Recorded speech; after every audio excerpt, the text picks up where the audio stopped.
Ladies and gentlemen, please take a seat. The program is about to begin.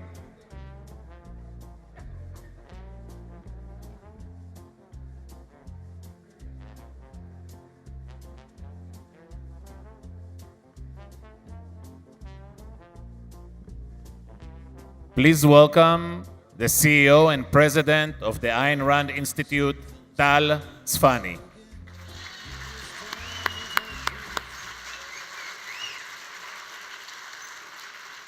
Are you enjoying OCON so far?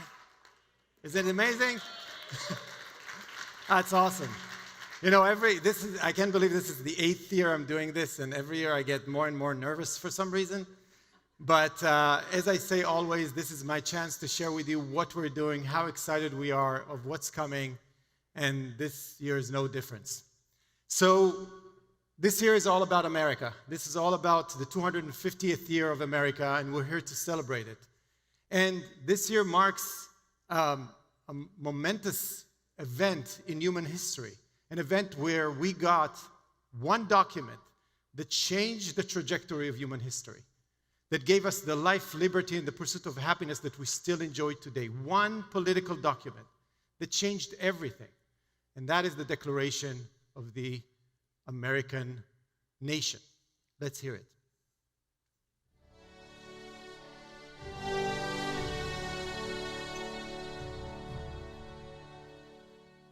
We hold these truths to be self-evident, that all men are created equal, that they are endowed by their Creator with certain unalienable rights, that among these are life, liberty, and the pursuit of happiness.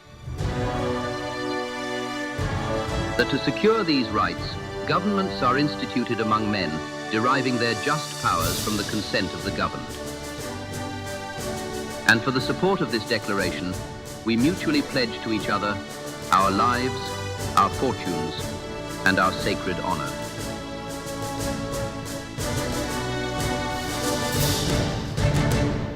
Those words change history. This document that several people came together to write changed our lives forever, showed us what we are capable of, brought us the Industrial Revolution, and everything we're still enjoying today. So the question I want to ask is, what made that document possible? What can we learn for all the circumstances that allowed this document to be written? So what are the things that could have made it possible? Is it the political climate of the time? Was it just the American had enough of all of the searches and seizures and the standing armies and the battles and the Tea Party and the Boston Massacre? Is that what brought it about? Or was it the culture that allowed it to become a reality? Was it the institutions, the educational constitutions that thrived? Was it the celebration of science and technology? Was it the thriving, journalism that thrived through the colonies, that allows ideas to disseminate into the public, that made it possible to even imagine that people will understand what the Declaration is about? Was it the level and variety of talent that rose up to lead this movement? Just think about how they worked together, how intelligently they did the division of labor between themselves, and how they leveraged each other's competencies and unique powers to assign a Jefferson to write it. Or was it the infrastructure, the infrastructure that came from the grassroots of the taverns and the coffee houses and the Sons of Liberty and the nurseries of seditions, as they call it, the way they organized themselves? Was that what gave rise to it, their ability to come together for an ideal and fight for it, that gave them, again, the idea that if we disseminate those ideas into the public, we'll get their support when we declare independence for this nation? Or was it the centuries of intellectual work that preceded them that those giants of enlightenment bequeathed the founding fathers to be able to even understand what is the ideal that they're envisioning?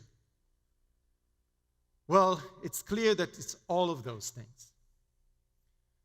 But I don't think it quite explains how we got to a point where those men got together and had the resolve, the courage, the vision to not just write a document, but act on it and then go to war with the mightiest army.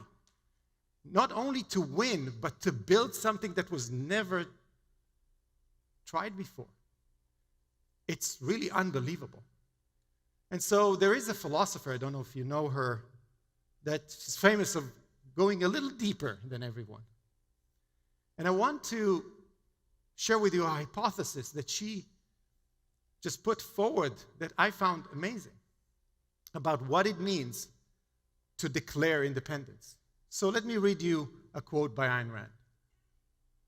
She's saying, "For a nation, as for a man, a declaration of independence implies declaration of self-esteem. Neither can stand without the other." That's a really radical hypothesis. She's saying that a nation, just as a man, has to have self-esteem in order to be able to declare independence. And by the way, she's saying neither can stand without the other, so you cannot have self-esteem without declaring independence, which is a virtue. That is really interesting. So let's check if this hypothesis applies to the founding fathers and specifically the Declaration. What is self-esteem of a movement? Well, we got two concepts here, right? Self-esteem and a movement. Self-esteem, she defines, if you remember, in Atlas Shrugged, in Gal's speech, when she says, and I'll start from the bottom there, reason, purpose, self-esteem. And self-esteem as his inviolate certainty that his mind is competent to think and his person is worthy of happiness, which means worthy of living. So she's talking about two concepts here. One is answering the question, am I able? Am I competent? And the other one is, am I worthy? The one who's acting. And those are mutually reinforcing concepts of self-efficacy and self-worthiness that in a way come together to create this self-evaluation we call self-esteem. This is what it is in the context of one person. What is a movement? And specifically, what is an ideological movement? Well, if you think about it, it's pretty simple. It's people organized around ideas. So if we ask self-esteem of a movement, we need to think about three things, right? Self-esteem of those three components. Self-esteem of the people, self-esteem of the organization, self-esteem of the ideas. So let's check it. Let's see if those are actually manifested in the Declaration of Independence with the Founding Fathers. Let's start with the ideas. I think the questions to ask about the self-esteem and evaluating the ideas of an ideological movement is, are they true? Are they important? Are they worth fighting for? What about those questions in the Declaration? Let's see how Jefferson starts the preamble with answering the question about how he holds those ideas. He is saying, as we all know, this is how it starts, right? We hold these truths to be sacred and undeniable, that all men are created equal, right? That's how it starts. Well, actually, that's the draft. Then it's known that Benjamin Franklin, in a way, suggested self-evident. But it doesn't matter if it's sacred and undeniable or self-evident. It's very clear how they hold the ideas. Those truths are self-evident. Moreover, there are laws of nature and nature's God. Here they're activating Newton and Locke about those are laws of nature. And pay attention to the deist perspective of like separating a little bit laws of nature and nature's God. God has a smaller place for us than what you think. But this is clear. This is self-evident. Those are the laws of nature that we're fighting for. Don't talk to us about, is it true? Maybe, maybe not. No, this is what is right. This is what we're fighting for. And that's the self-esteem of an idea. Let's talk about the organization. What are the questions we should ask ourselves when we talk about the self-esteem of a movement in the context of how we organize? The question, I think, should be, what is the purpose for organizing? What are we trying to achieve? What is our vision? What is the action plan? Well, let's look at the declaration. Do we have a clear purpose of what are we fighting for? What are we organizing for? Very clear. That whenever any form of government becomes destructive of these ends, it is the right of the people to alter, to abolish it, and to institute new government. That's what we're here for. When those things happen, we are organizing to abolish it, and we're going to institute a new one. Moreover, it is the right, it is their duty to throw off such a government and provide guards for their future security. Duty for what? To whom? To ourselves. We have such high self-esteem that we will not tolerate a way of life that is beneath us. And this is why we're organizing, to do exactly this, to throw them off, to abolish them, and to start something new. Very clear statement of vision, rallying all the people to saying, that's what we're doing, this is why we're doing it, for the name of the ideas, and how this is, again, how we're going to do it. Let's talk about the people who are the organization. Are they serious? Are they inspiring? Are they trustworthy? Are they principled? Well, if you just read a biography or two of the men, the heroes, who are the founding fathers, each one of them, unbelievable as far as the way they led their lives. But to make sure that everybody understands what's on the line from their own perspective, they end the declaration with this. And for the support of this declaration, with a firm reliance on the protection of divine providence, we mutually pledge to each other our lives, our fortunes, and our sacred honor. And some of them actually lost everything.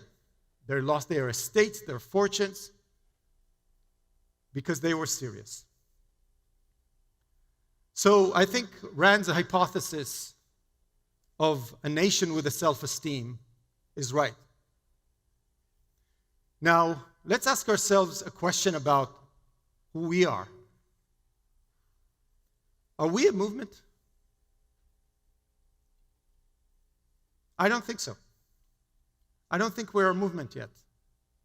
I think we're in a pre-movement stage, and I'll explain why. I think we're an intellectual, ideological community of people. I think we have a growing intellectual network.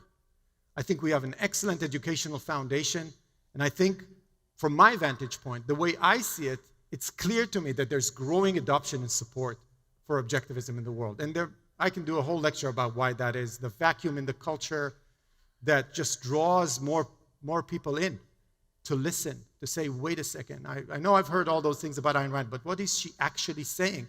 And the people who are those objectivists, they sound smarter and smarter, and there are more of them doing more things all the time. I think what we're doing right now, we're seeding a movement. We're building the foundations of a movement. And this is what happened before the founding fathers. So, if we have aspirations to one day become a movement, let's ask ourselves the same questions. Let's self-reflect for a second about how does objectivism hold those things? So, how about the ideas of objectivism? Are they true? Are they important? Are they worth fighting for? So, I want to focus on, are they? Yes. I think they are. So let's go to the innovator here. She is saying in Philosophy Who Needs It, I am confident. This is how she's holding her own ideas. I am confident enough to think that if you accept the importance of philosophy and the task of examining it critically, it is my philosophy that you will come to accept. She's very clear. This is the laws of nature. This is truth. And if you think hard enough, maybe even a little harder than what the founding father were able to achieve and the Enlightenment thinkers, you'll come to the conclusion that I came to. And in a letter to a fan of the Fountainhead, she says, the Fountainhead impressed you as it did because it presents a philosophy of life which contains no logical contradictions. The book presents a philosophy which is irrefutable in terms of reason. Maybe her declaration will be, we hold those truths to be irrefutable and uncontradictory, something like that. But that's how she thinks about her own ideas. Irrefutable in terms of reason. What about the organization? That's a very interesting point, because I made a point that we're not a movement yet. We're organized, but we're not a movement yet. At least ARI sees itself as an organization with a clear mission. What is she saying about organization from a perspective of objectivism? And that's unbelievable as far as the insight. It takes me years to understand things that she thought about for a couple of minutes. She says in What Can One Do? An intellectual movement does not start with organized action. Whom would you organize? A philosophical battle is a battle for men's minds, not an attempt to enlist blind followers. An organized movement has to be preceded by an educational campaign which requires self-trained teachers. This is exactly what we are as ARI. We are the educational campaign. This is what we do. We create the thinkers. By the way, she's talking to all the thinkers, all the intellectuals in the room. You have to self-train, by the way. We can teach you as much as you want. You have to self-integrate. So that is so insightful to say we should proceed to run an educational campaign for a long while before we become a movement.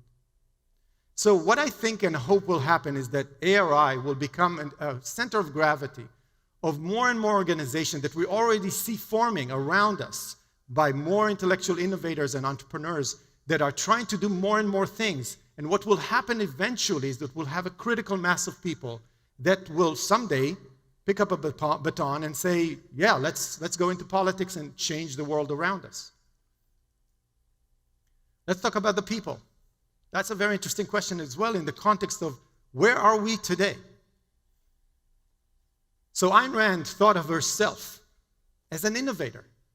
This is a term of distinction, a term of honor rather than something to hide and apologize for. It is the innovators who carry mankind forward. She knows her state in history. She knows she's carrying us forward, and she's not shy about it. And again, from the same letter, she says, and I'm sincere about my philosophy, much more so than you can imagine possible. I not only believe what I write, I actually practice it. I live by the principles which I preach. They have worked, I preach and they have worked for me exactly as they worked for Howard Roark. I practice what I preach. And I think if we think about, I gave it up. If we think about what it means for us, is we need to practice what we preach, first and foremost to ourselves. Now, talk about self-esteem of a woman. In this case, I'm going to show you something that was never publicly heard before. It's something that our archival detective, Mr. Brandon Lisi, keeps finding in archives all over the world. Yeah, he deserves a round of applause. Where's Brandon? Raise your hand. Here he is. I don't know how he does it. He just finds more and more Ayn Rand archival things, and he draws them out, even with a lot of resistance, in this case from CBS. 1962, she's on the stage with 4 men, 4 politicians, and you know what happens. It was not just a panel, it became a debate, and you know who won. So let's hear Ayn Rand talking to one of them. Well, I want to challenge you on something. You seem to take it as a self-evident fact that if a society gets more complex, therefore the government, by some kind of natural law apparently, needs to acquire more functions. Now, I would challenge you on that ground, and using precisely the same example. If today we have advanced in science and technology so far that we're sending men into space, this is an enormous progress in man's intellectual, scientific, rational knowledge. The more rational a society, the least can you rule it by brute force. It's precisely as the society progresses that men have to be left more and more free. And if we're discussing freedom, we have to discuss by what right does a government assume those functions. I haven't seen any of this brute force. What happened to the brute force? By brute force, I mean Where is the brute force? The power of government is the power of physical force when it is limited. You mean a policeman taking a drunk by the neck is brute force? No. A bureaucrat taking a businessman to jail is brute force.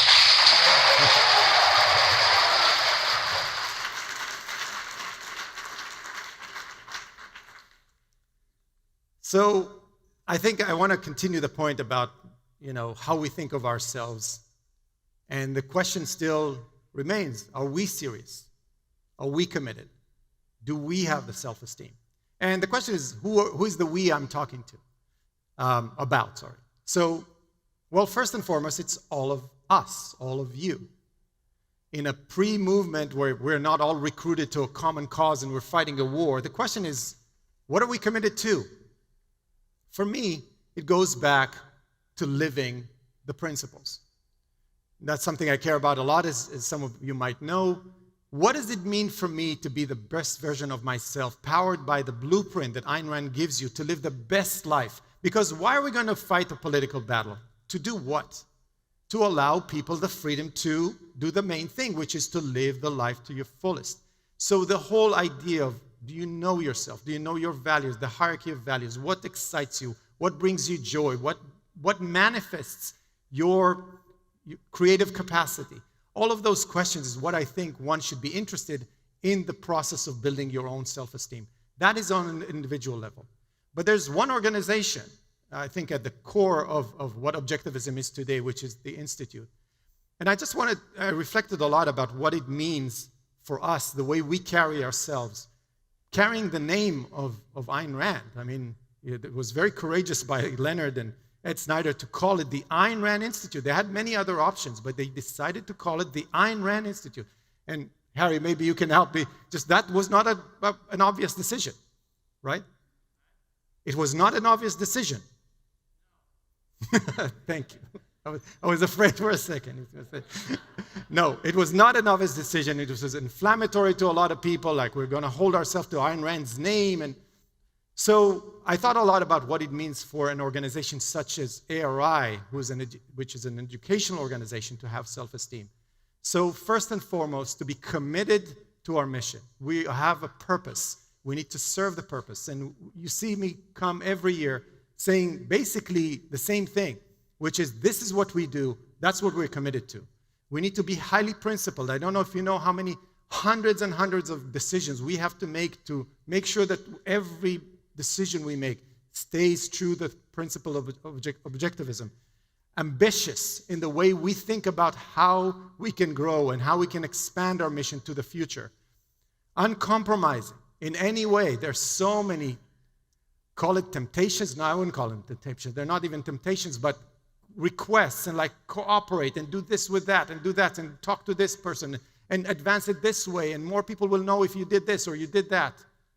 It's very hard to say no, but in a way it's also very easy if you're highly principled, and hold ourselves to the highest standard of integrity. So every person that we hire, the way we carry ourselves, the way we work on our culture is first and foremost having utmost integrity. And as Ayn Rand said, the first moral obligation of any spokesman, high or low, is to practice what he preaches. Last year I talked about big swings. I call it acts of ambition. So I want to, in a way, connect this to the concept of an organizational self-esteem, to put ourselves on the line and to go after things that are a little bit too big for us at this point and see what happens. And so the first thing I'm really proud to share with you is one big project that you should remember, which is the Ayn Rand Center in Austin. Yes.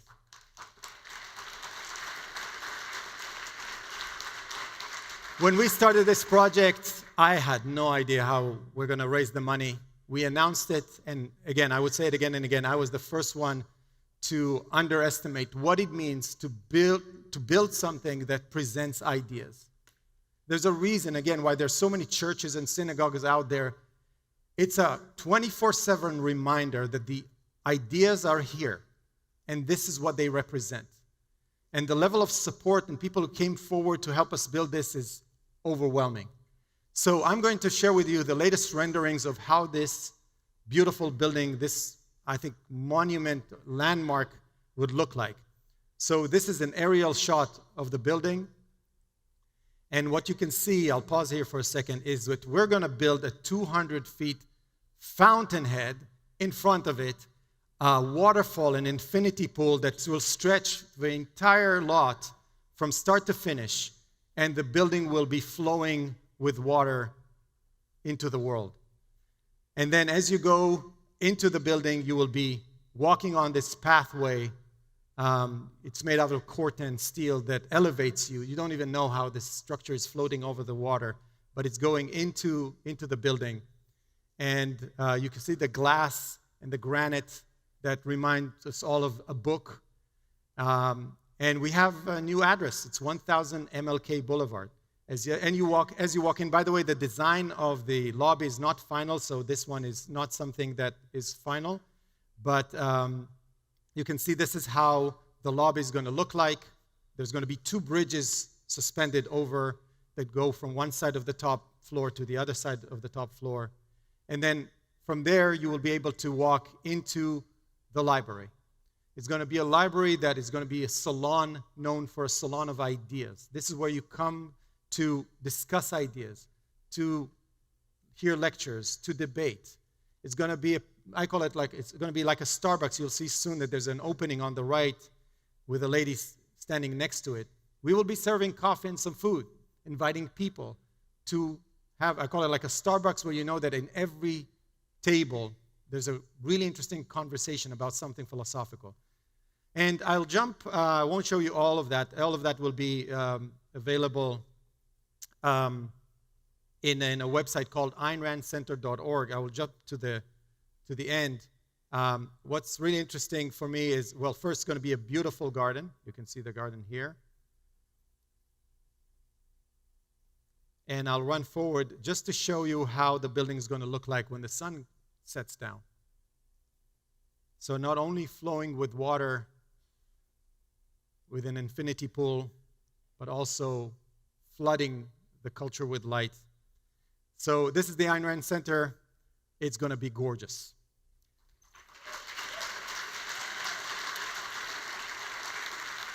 And who wants to see some building demolished? Here we go. This is what happened a couple of months ago.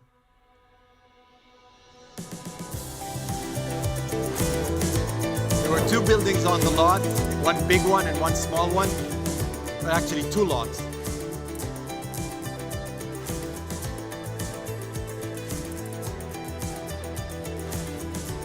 This is the second one. It was harder to demolish.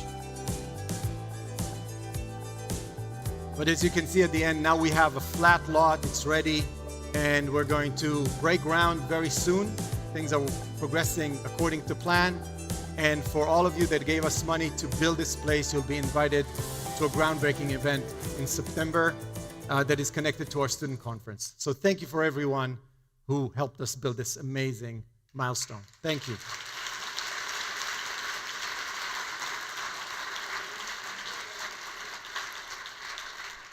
And now I want to tell you a little story. So I get actually a text message from one of my team, from Anna. She said, hey, you want to take a look at someone who gave us an online donation? So like, okay, let me look. And I see the name. It's like, is that the person I think he is? You know, when I was building a B2B software company in the Silicon Valley, there was a name that was a legend. Like, this guy did the impossible. He built a B2B software business in a world that was evolving. He didn't take $1 from any VCs. All the people we ran after in Sand Hill Road to get money from, they all came to him, and he always said no. He was like a Roger Enright. You remember he hated bankers in Wall Street? Yeah, that's what he was. And he was famous for creating a brand, and I'll show you a little bit of that brand, that was so beloved. It was unbelievable. It's like, I don't know what it's. He once told me that they did a research of like if we knocked on your door, like if Microsoft, IBM, and MailChimp knocked on your door, who will you let in? In MailChimp, not only they will let you in, they will make you dinner. This is how beloved this brand was. It was a company that we all looked up to, and this man created billions and billions of dollars in wealth with unbelievable leadership and an uncompromising attention to details. I would call him a creative genius. So this person got to know me, and I'm honored to call him a friend, and we get to know each other. And one time we're discussing, he actually helped us by flying to one of our offsite, giving us a lot of amazing advice. And he said, you know, when you're building that building, the least sexiest part of that building will be to raise money for its maintenance and operation. Who wants to give you money for maintenance and operation, right? But that's what happens. When we moved to a new, big office, we just didn't realize how much it costs to operate such, in our case, a monument. And I said, yeah, I think you're right. But I underestimated how right he was. So one day we talk, and he says, I made a decision. I'm going to fund that fund. It's in the entirety. So this person made sure that this building will run forever. He gave us the largest gift ever made to ARI. Ladies and gentlemen, our first announcement. I want to say a big thank you to a dear friend, an unbelievable person, Mr. Ben Chestnut. This guy.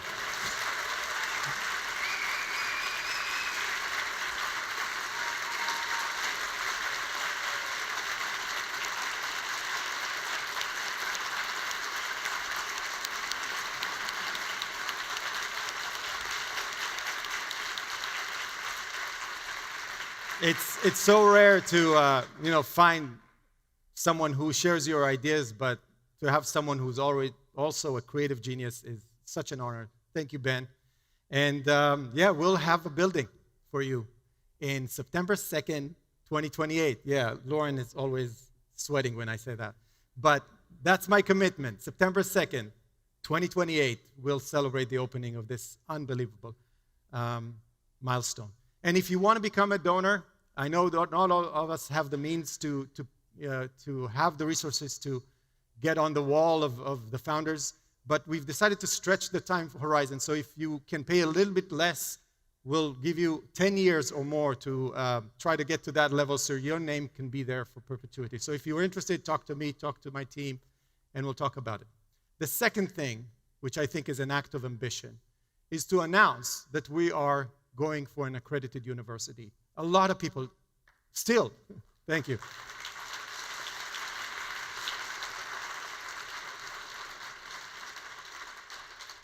For a good reason, are still unclear about what that means. For me, this is laying the foundation for something that is going to be built for decades to come. It's going to be a unique educational organization that promotes objectivity and truth and reason in a way that I think a lot of organizations, educational organizations, are failing to do.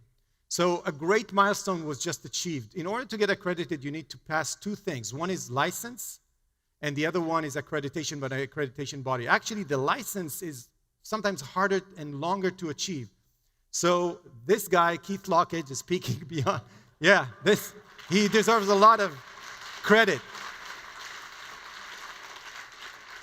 Hundreds and hundreds of pages and forms that he worked with our consultants to create, and we are now we didn't just apply, but they're starting processing our license, and we're ahead of schedule as far as getting the license. Then the next thing will happen, that we'll start working with DIAC, which is the accreditor that we chose to work with to get accredited. And I don't want to guarantee, because it's not up to me, but I'll try my best to make sure that by the time we open ARC, we will have a master's in Objectivist Studies.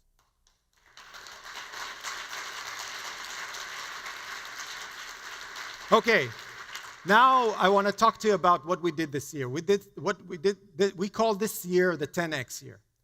We're trying to do everything with an idea of exponential growth, not just linear growth, but exponential growth. But before you start exponential growth, you need to think long and hard about what you're trying to do, because you can only do a couple of things.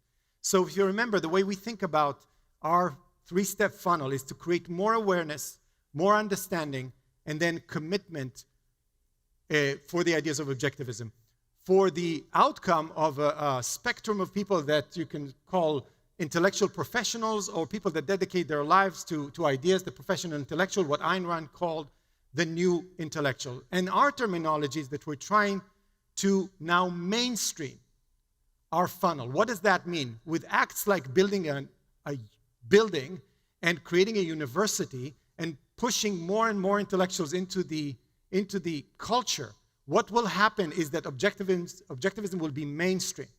It would not be that radical, and we're seeing the change every year with every book that comes out, and with references to Rand and objectivism.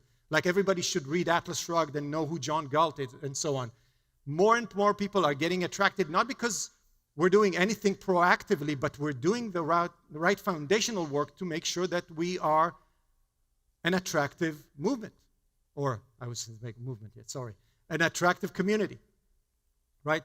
But to talk about the terminology we use internally, we're going for more readers, we're going for more explorers of objectivism, that's the hard part, and we're going for more students of objectivism that then can decide to become a professional intellectual or intellectual professional. John Galt was flame spotting himself. I went out to become a flame spotter. I made it my job to watch for those bright flares in growing night of savagery, which were the men of ability, men of the mind. And we reverse engineer everything to understand how we got the people that are now leading this community, are educating people and so on. Can we reverse engineer everything they had to go through, and all of us had to go through, in order to become students of objectivism? It took us a long time to reverse engineer all of that. So with that, I want to introduce you to our needle in the haystack. His name is Leo. He's a Canadian. And he's young, and he's bright. He's top of his class of everything. He's very busy, very committed, very competitive. And he's inspired, by technology and advancement. He set his mind, I'm going to build things. I'm going to be a builder. I'm going to be an innovator. And everybody around him is like, yeah, he's going to be something big one day. How do we get to someone like that? Well, first, it's hard to find someone like that. And in our specific case, it's not that he's just top of his class. He needs to be intelligent. He needs to be philosophical, thinking fundamentals, and he needs to be ambitious. Those guys are hard to find, and they're very, very busy. But we found more and more thing about those very young kids, the 17-year-olds. You know what they are? Poor. They want money. So when we did a lot of analysis, a lot of our intellectuals come from the essay contest. It's the best recruiting tool we had for 4 decades now. I don't know who I credit Harry, but I think it's you, right? It's you. Credit Harry for the idea back in the 1985, 1986, 7. And it's been working for us great, so we decided to 10X it. So, ladies and gentlemen, the next role is for a new program called the Atlas Prize. The Atlas Prize, now in the days of AI, running an essay contest is hard. So we decided to upgrade it to 3 steps. One, you write an essay, we ask you not to write it with AI. And then if you pass, we interview you over Zoom, and we grill you on defending your hypothesis. And only then, if you can defend it, we will invite you to a last stage, where you will have to do like a TED Talk about the hypothesis and convince us that you really understand what you're talking about in front of a panel of intellectuals and businessmen. And we're giving away $100,000 in cash.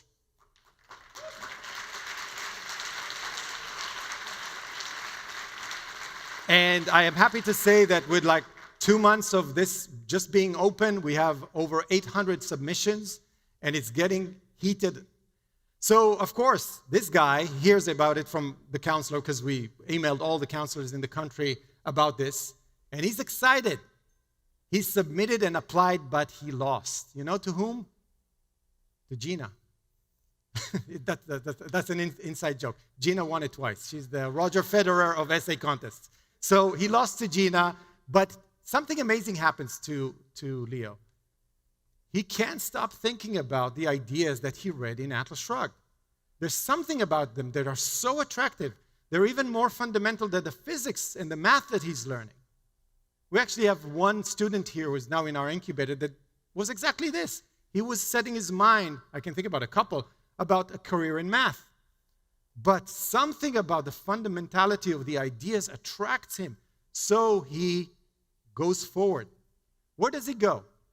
Of course, ChatGPT, Google, and he finds out AynRand.org, which comes second after Wikipedia. So what I want to show you is something we launched back in December. This new website that we launched is for Leo. It's for making his journey as frictionless as possible to discover what Ayn Rand is all about. If you think about how we designed it, if you just go to the core ideas, for instance, beautiful webpage of how simple it is to start, okay, what is objectivism about? Reality and reason and self-interest and capitalism. And who's Ayn Rand? Maybe let's go to the biography. You can see, again, Brandon did a lot of work there of building a beautiful timeline of Ayn Rand's life, step by step. And then even something interesting that we've added, which is like, okay, what are you interested in, Leo, right? Who are you? So, yeah, I'm in college, maybe high school. And I read some of Ayn Rand, not everything. And I'm really interested in the novels, in capitalism, in free will, in culture. And we're building, and I found you through a search engine, and can email him everything. So you see it's highly personalized. We can create a whole, and this is dynamically generated, a whole playlist for Leo according to what he's interested in. So the whole redesign of AynRand.org is for that sake of an explorer, what we'd call an explorer. So Leo now becomes a reader. From a reader, he just converted to an explorer. And we did so much infrastructure work. I don't know if Maria is here. Maria is our CRM administrator. She did an unbelievable job of mapping all of the hundreds of thousands of people that visit AynRand.org every year, over 800,000 people, exactly where they are. And if they're readers, and if they did something that tells us that they become explorers. And the next step we called an engaged explorer, someone who's interested in it, right? So Leo now moves from like hovering around to engaging. So this Netflix thing is exactly what he's expecting, right? That's his world. He's expecting to consume content as easily as watching Netflix. So the next drum roll is an introduction of a completely new Ayn Rand library. It's a Netflix of objectivism. If you go today to AynRand.org/library, you will find a completely overhauled experience that looks like this. It's a beautiful user experience, organized, discoverable, and I'll tell you something that you should know, that right now all of the donor-exclusive content, including a new course by Leonard that, again, we found in the archives called Leonard Peikoff on Thinking, Writing, and Speaking, lectures you've never heard before, is going to be there open for a couple of weeks before we close it just for donors. So it's going to be super easy to just see everything around it. It's completely synced with your mobile app. If you save something, immediately it's in your mobile app. You can download, watch it offline, fly in your airplane, and everything's working like a Netflix. So I want to say thank you to Brian and Vinny and the tech team for building us an unbelievable infrastructure. You'll love it.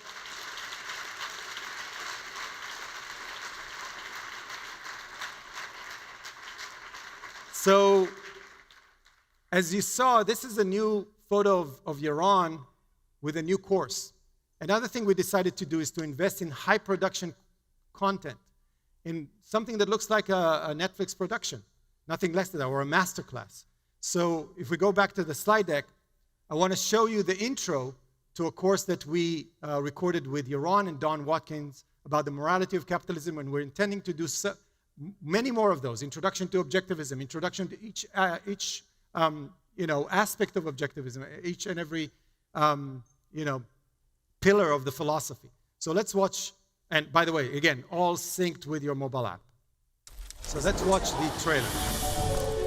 If capitalism has achieved everything, why do people hate it so much?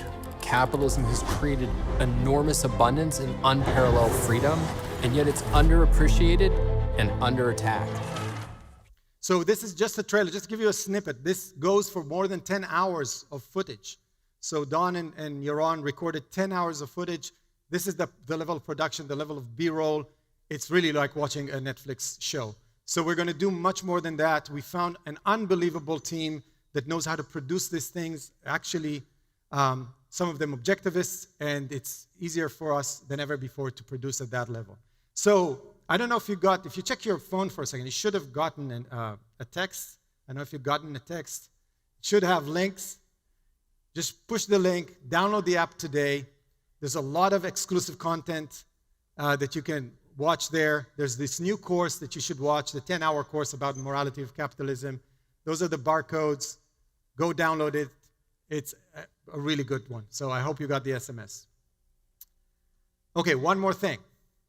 When I have a question about objectivism, when I want to know where Ayn Rand said something or where did she write it, I have the phone number of all those people. You don't. And I ask myself, why? In the age of AI, everybody should have access to the best knowledge. And if you try to discuss objectivism or what Ayn Rand said about something with ChatGPT or Claude or something, it hallucinates like crazy. So we took upon ourselves to build something phenomenal, and another drum roll would be, by the way, this is the button of it, another drum roll would be Aria. Aria is going to be ARI's research assistant. We've built, yes, I think it deserves a round of applause. It's a very bold move. It took us months and months of research to understand how to build something that does not hallucinate, that lives up to the standards that we wanted before we can release it. So we're actually not publicly releasing it. All of you coming to OCON will be part of a beta program that we're going to open, and we ask you to use it and to give us all of the feedback that you can if you find some errors. And this is what it's going to look like. So this is Aria. You can ask her anything about what Ayn Rand wrote. She will find it, and she will give you the exact thing. Now, I heard that, you remember that in the discussion with Pinker, Greg said something about Nietzsche, right? What Ayn Rand wrote about Nietzsche. So let's see what Aria finds. So you will see it takes her time because there's so many guardrails that we put layers and layers and layers of guardrails to make sure that she doesn't hallucinate, that it takes her about a minute. She will tell you exactly what she's doing. She's understanding the question. She is checking all of the resources. What's amazing is she'll tell you where she's looking, all the primary and secondary resources, gathering the resources, researching and analyzing the resources, verifying the passages, and it's generating, and eventually it will give you all of the quotes that come from Ayn Rand about Nietzsche in this case. Hopefully it'll take it another minute, but you will see a list of quotes, and under every quote, every reference, you will be able to click it and to verify that it's coming and where it's coming from. Here it is. So took it a minute. So you see strongly criticized, and then it gives you something from the New Intellectual. If you click on it, the reference will actually open up on the right. It takes it a minute. I think the Wi-Fi here is not very strong as well. But the reference will open up on the right-hand side, and you see all of the references. Now, Again, it can make mistake. We have batted this thing the hardest we can for months now, so we think it's super accurate. But please help us make it into a research tool, not just for our sake, but also for people around the world who will find out that if you want to research something true about Ayn Rand, it comes from the Ayn Rand Institute, it's going to be highly accurate. So this is Aria. You can actually highlight something inside the app, and it'll have an Ask Aria option, so you can highlight the term, and then immediately it will go to Aria. So this is Aria. Okay, what happens next? Thank you. Let's continue with Leo. Leo is now, wow, this is amazing. So he's going into the nonfiction. He's going deeper. He's watching Leonard Peikoff's courses. And he's becoming interested. And that is the first time that we get to meet Leo. So he's doing a lot of, walking a long journey before we know who he is. And the first time we're going to see him is now through what we call Ayn Rand Con. Those are the student conferences that we've redesigned completely. And I'm so proud of what we did in Porto a couple of months ago and what we'll do in September in Austin, because this is such a thoughtful event where we give Leo the best experience that is designed exactly for him, coming with a ton of questions about objectivism, and for us to try to scout if he's the kind of person we want to invest in. So if you missed Porto, it was one of the most beautiful events we've ever run.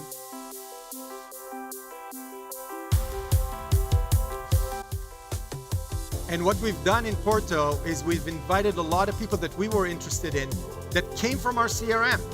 That Maria told us, yeah, those are engaged explorers and they're young.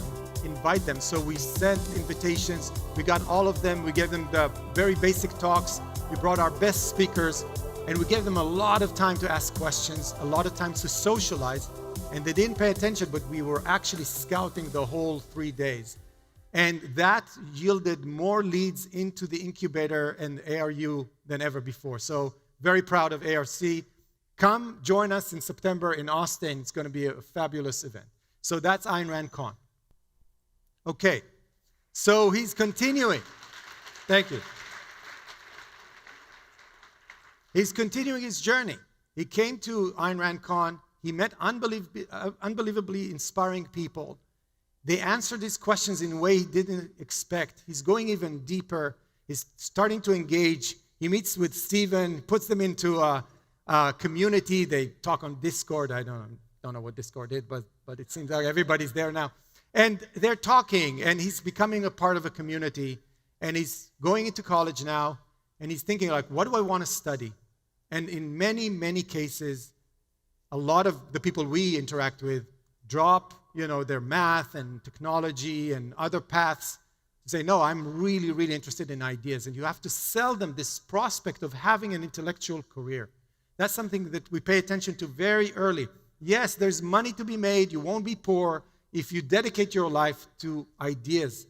So what do we do to make his life as easy as possible? Because we want him to go do the undergrad somewhere, and we want to offer him the best student experience that we can offer him. So, another drum roll. I'm announcing today that we have completely simplified, organized, once and for all, what we're offering. Yeah, once and for all. I made even Jeff Shilaba so confused in the last, because we were experimenting so much, but I think we finally got it. We're going to offer an academic track, and we're going to offer a career track. So everyone who wants to start studying with us will go through what we call ARU Core. It's going to be a 2-year program dedicated to objectivism. I'll tell you a little bit more about that.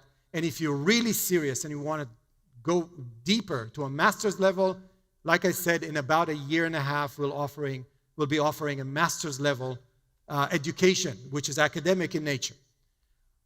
On the other side, there will be an ARI intellectual incubator waiting for all the people who raise their hand and say, I want to do this for a living.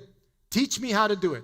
And that is all about intellectual skills and preparing you for an intellectual career, either in academia, either in ARI, or be, an independent one like Alex Epstein or Yaron.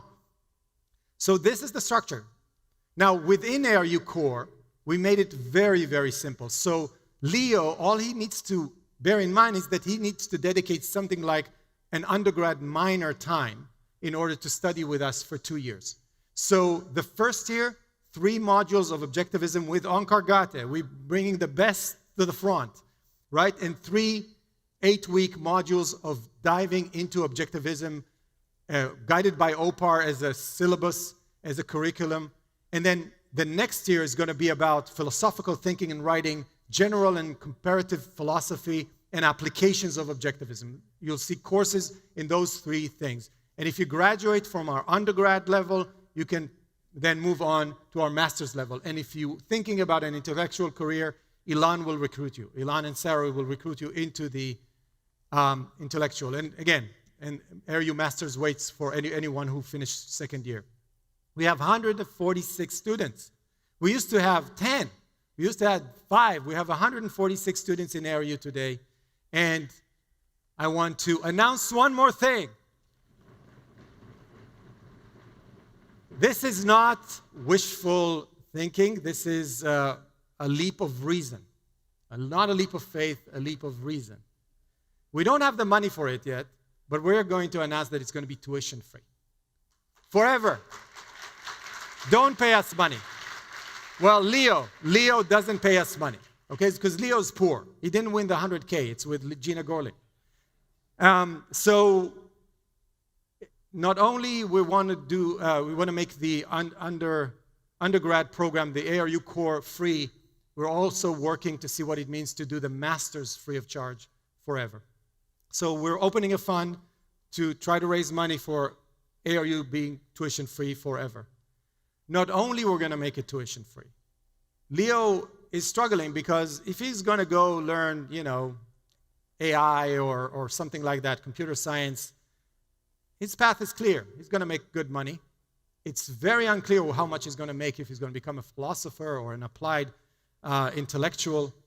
So he's concerned about money. And we see that in many cases, usually in Europe, Latin America, where but I can't make a living and what's going to happen? So not only we're not going to charge them, we're going to give them a stipend called the ARU Catalyst for the highest potential, where we pay them a stipend to study with us for 2 years. So if you want to help us do that, that's going to be called the ARU Catalyst Scholarship. And let's see if Leo has something to say. Thank you. By the way, Harry, if you and I have a conversation here, this thing hallucinated so much that it said you wrote ITOE. It was actually Introduction to Objectivist Epistemology, Harry Binswanger. So I corrected it. You came close, very close. But it hallucinated like crazy. It's just crazy. But I love this. This is awesome. So this is all designed for Leo, and Leo decided to come study with us, and this is how it all happens. So as you understand what we're doing, everything is to that end, to get more of those needles in the haystack, to get attracted and buy into an intellectual career, because that's what it is. And just a word about what Ilan is doing. He's completely revolutionizing the way we think about intellectual development.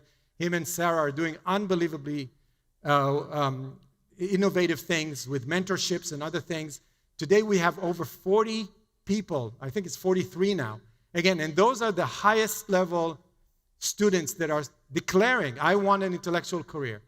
This is the pipeline that is continuing to grow. Again, 5-6 years ago, we had 2 in that level. Now we have over 40. And we're teaching them not only how to think, how to write, but also how to run a career. We're very proud of that. And I want to finish with something that I started, I think, 7 years ago, when I said there's 3 layers to what we do.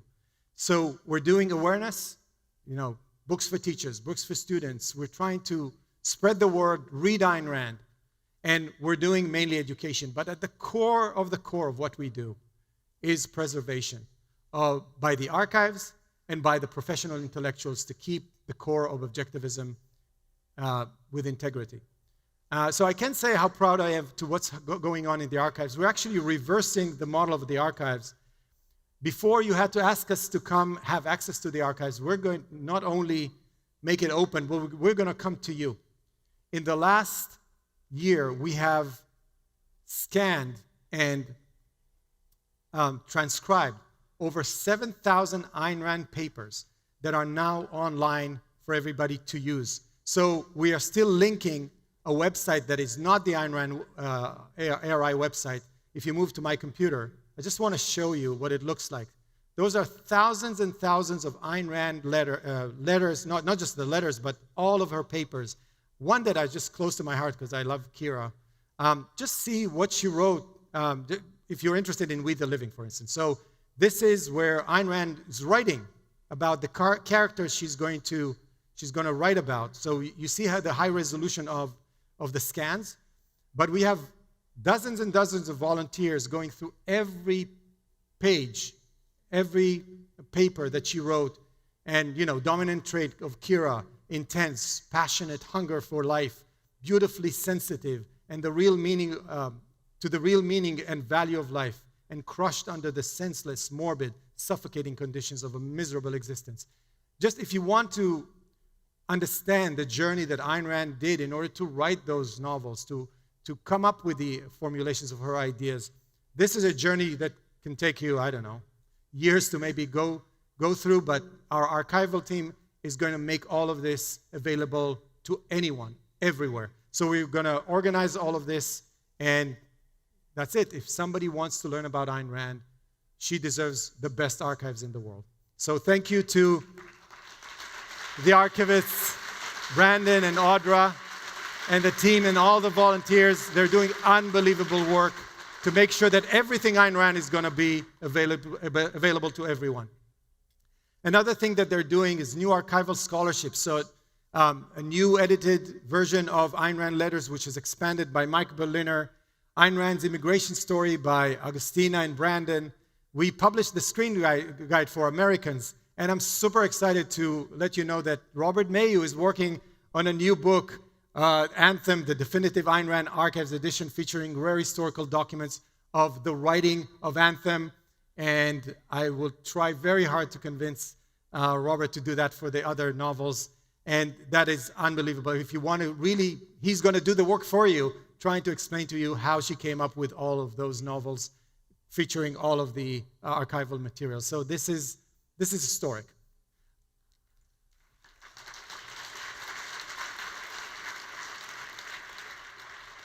And another book that all of the benefactors are going to get in the benefactors dinner is Onkar Gatte's The Moral Idealism of Ayn Rand.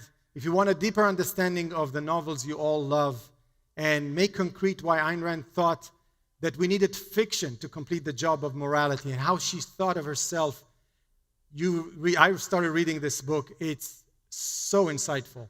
So go get the book, The Moral Idealism of Ayn Rand. Now is the time to reach. It's somewhere under your chair. Try to reach it somewhere there.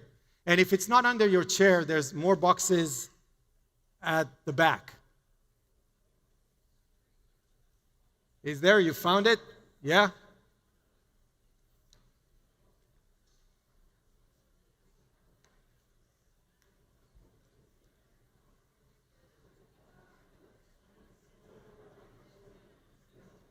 Okay, so you can open it. There's some books there for you, free books from us, stickers. Actually, there are many, many stickers. You can trade them, and there's more in the attendee services. You can use them, keep it, and have fun with it. And someone has a golden ticket for OCON. I don't know. Anyone is the lucky? Anyone? Anyone got an extra ticket for a free OCON? Maybe?